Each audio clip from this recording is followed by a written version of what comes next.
I want to show you what these verses in Ephesians 4 are all about. Here's what's been going on in Ephesians chapter 4 so far. The first 16 verses are all about unity between Christians. In the first 6 verses, Paul urges the Christians to maintain the unity that the Holy Spirit has created. And then in verses 7 through 16, he basically says, here are things that Jesus does to help Christians maintain the unity of the Spirit. First, we saw this last time in verses 7 to 10, Jesus gives gifts to Christians. And the reason he does, he has the right and ability to give gifts to Christians is that he sits as victor over all things. And so, of course, he has the right and authority to give gifts to Christians. Now, in this section, we see that Jesus gives leaders to the church so that the leaders would equip the saints for the work of ministry. And that's how the church grows. So that's what this text is all about. Let's dive in and take a closer look. What kinds of gifts does Jesus give to the church to help it maintain the unity? Look at verse 11 as it talks about this. And he gave, so we're still talking about what Jesus gives to the church. What we see is that Jesus gives leaders, and he gave the apostles, the prophets, the evangelists, the shepherds and teachers. We see here 4 things. I think this last one really is one thing. Jesus gives apostles, prophets, evangelists, and shepherd teachers to the church. Let's talk about the first 2, the apostles and prophets. Ephesians chapter 2 already talked about the apostles and prophets. And it's like this. Paul says this back in Ephesians 2. He says it's kind of like the church is like a building that brick by brick is being built on a foundation. And what's the foundation? Well, the church of God is built on the foundation of the apostles and prophets and Christ himself being the cornerstone. And so what's the foundation for the church? Well, Jesus is the cornerstone, and then Jesus gave the church apostles and prophets, and because of their ministry like the Apostle Paul, that's the foundation that we have as Christians that we are built on as a church. Now, our church doesn't teach that there are still apostles and prophets anymore, but that they were the foundation. But boy, did we need that foundation as Christians. Jesus gives to the church gifts. He gives apostles and prophets, but then he gives evangelists. All Christians are to do the work of evangelism, to take part in the Great Commission, but Jesus gifts certain people the ability to be evangelists, especially. Aren't you so glad that Jesus gives the church evangelists? What a blessing that we as Christians hear the gospel and believe the gospel from those who are evangelizing, sharing the truth about Christ.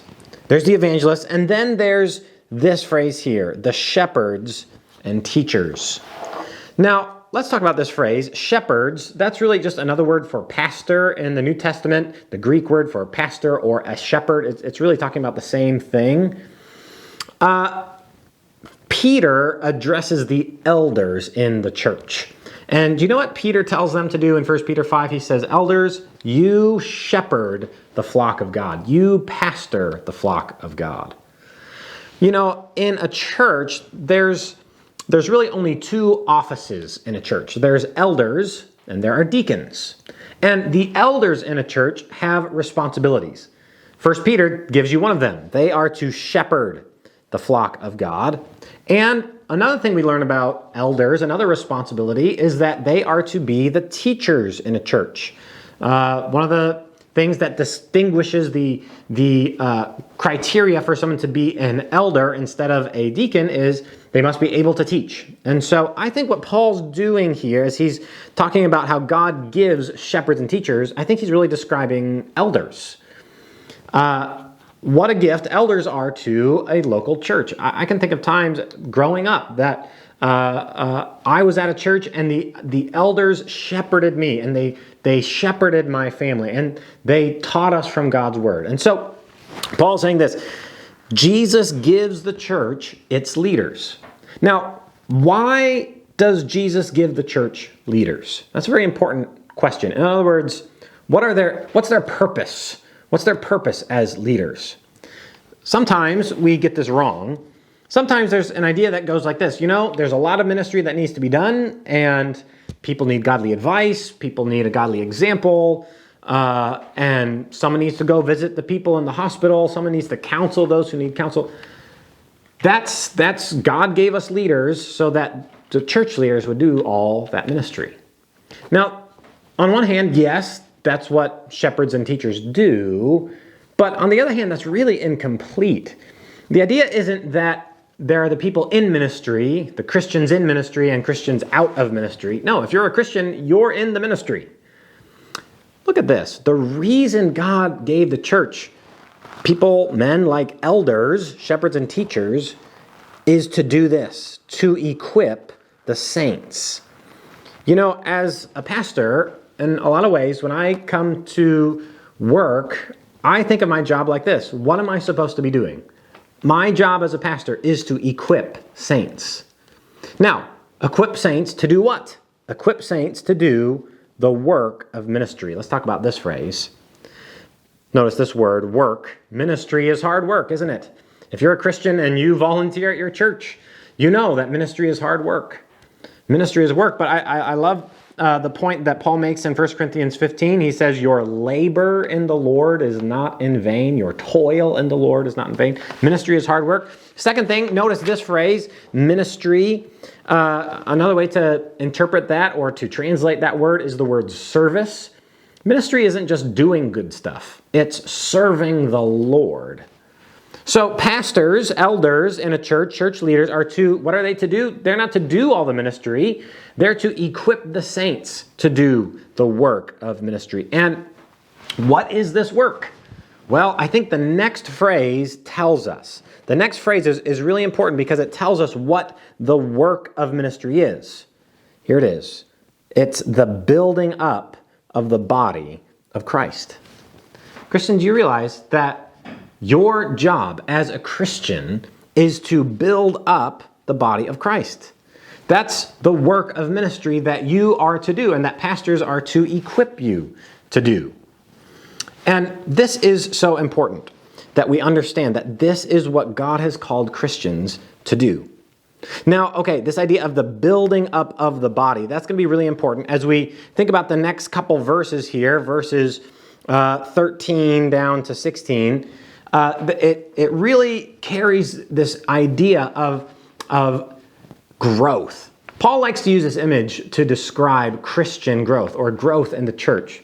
He uses this illustration that it's like a human body.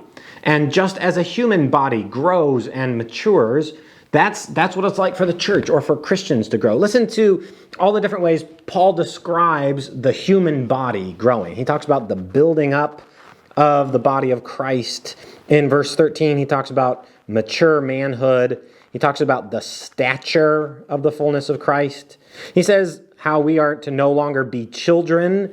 He talks about how we are to grow up in every way into Him. And then he talks about even how this phrase here makes the body grow. Okay, so the running image here is just as a human body grows and matures, so the church of Jesus grows and matures. I like to think of it like this. In my family, we love to go to a pumpkin patch. And at the pumpkin patch, there's a sign that you walk up to every year, and it's a scarecrow holding out his arm like this, and it says, "How tall this fall?" And the kids go up against the measuring sign, and you take the picture, and every year you compare the pictures, and oh, look how our kids are growing. It's great. So it is with the way the church grows. Just as a human body grows, so the church grows and matures. And the role of a Christian, the work of ministry you are to do, is your job, Christian, is to build up the body of Christ, to help the body grow.